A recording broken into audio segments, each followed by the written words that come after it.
Icon दाबून all select करा, like करा, शेअर करा, सबस्क्राइब करा।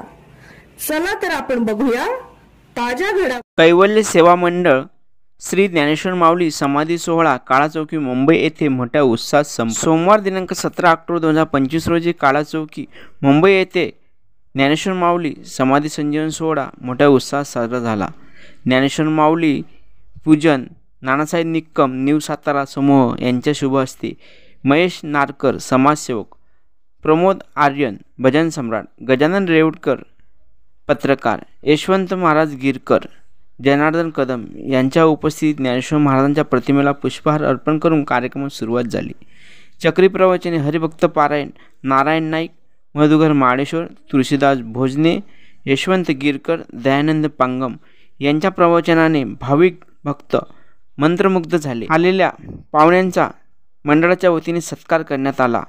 ज्ञानेश्वर माऊली समाधी सोहळा अभंग गायन व विठ्ठल नामाचा गजर, पसायदान, आरती, ज्ञानेश्वर महाराज की जय या गर्जनेने परिसर दुमदुमून गेला। अध्यक्ष श्री दयानंद पांगम, कार्याध्यक्ष मधुकर साळसकर, श्री प्रसाद पांगम, उपाध्यक्ष श्री तुलसीदास भोजने, सेक्रेटरी गोविंद परब, कार्यवाहक प्रल्हाद पांगम, जनार्दन कदम, अशोक सानप, राजेंद्र साळसकर, रामदास भोजने, शंकर म्हाडेश्वर, विनायक गिरकर, सुरेश मोहिते, हरिदास भोजने, गणेश अडसूळ, विकास काटे, चारुशिला जाधव, कविता माळेश्वर, जयश्री भोजने, अर्चना गिरकर, दर्शना पांगम, कैवल्य सेवा मंडळाचे सर्व विश्वस्त कार्यकारिणी व भाविक भक्त कार्यक्रमाला मोठ्या संख्येने उपस्थित होते। महाप्रसाद घेऊन कार्यक्रमाची सांगता झाली। 87 NPS न्यूज प्रतिनिधी निलेश शेकोकार, नाशिक।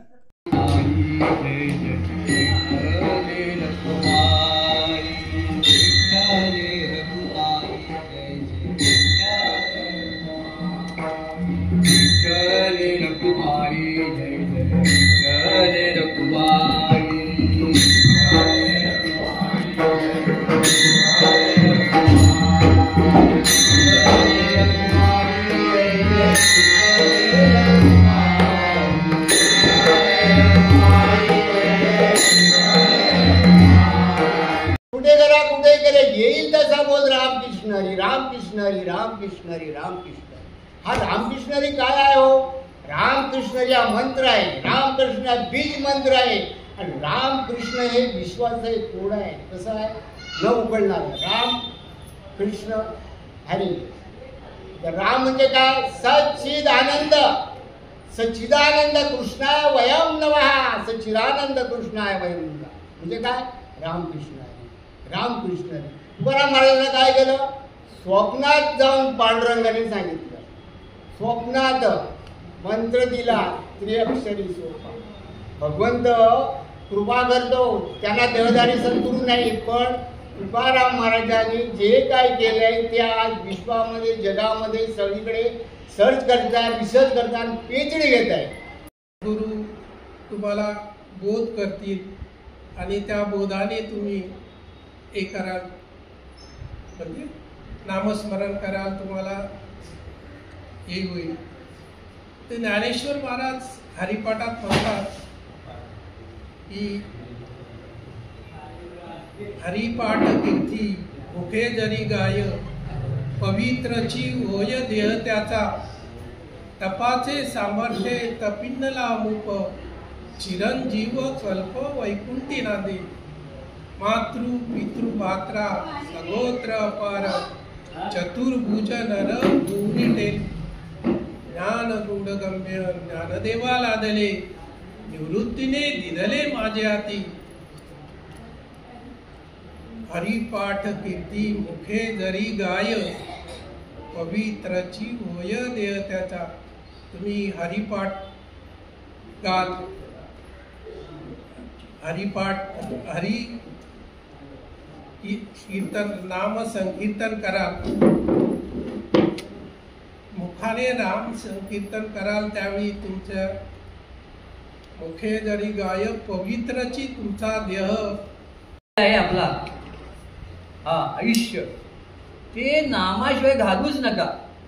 कारण आता आपण जवळजवळ 65च्या 70 पुढे गेलो. 65च्या ज्यांनी संसार करायचा त्यांनी संसार करावा. आता संसार तरी किती करावा. मग चांगली नोकरी मिळाली, पत्नी मिळाली, घर मिळालं, गाडी मिळाली आणि परत डबल 2 BHK 3 BHK याच्या मागे जाऊच नका. कारण तुम्ही जेवढे गुंतत जाल तेवढा तुम्हाला भगवंताचा विसर पडेल. विकास करण्याच्या विरोधात मी नाही, पण कुठेतरी थांबायचं हे कळलं पाहिजे. आता आपलं 50-60 वय झालं आहे, आपण नामाशिवाय काहीच करायचं नाही. काम करून नामच घ्यायचं, बाकी इतर भानगडी डोक्यात ठेवायच्या नाहीत. तेवढ्यापुरतं करायचा. कुठला प्रश्न पडला सोडवायचा, क्लीन नामस्मरण.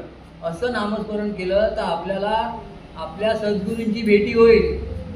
आपल्याला सद्गुरूंची भेटी होईल याचा अर्थ त्या तत्वाची भेटी होईल. म्हणून मी इथे थांबतो आणि सगळ्यांनी प्रयत्नपूर्वक नामस्मरण संत संगती करावी हे मी देवाला तुमच्या कर्त्यांनी प्रार्थना करतो.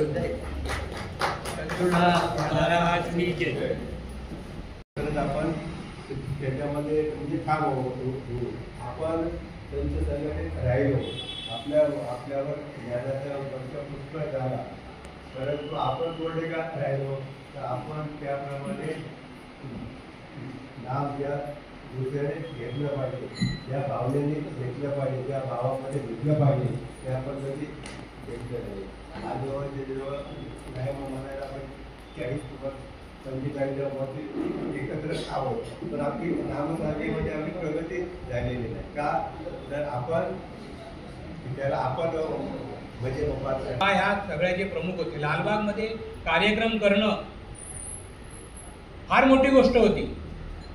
1967-68चा काळ बघा. मिल संपूर्ण मिल या चालू होत्या आणि गिरणी कामगार होते. प्रत्येक मिलची माणसं 10 तारीख ते 15 तारीख रस्त्यावर पडलेली असायची.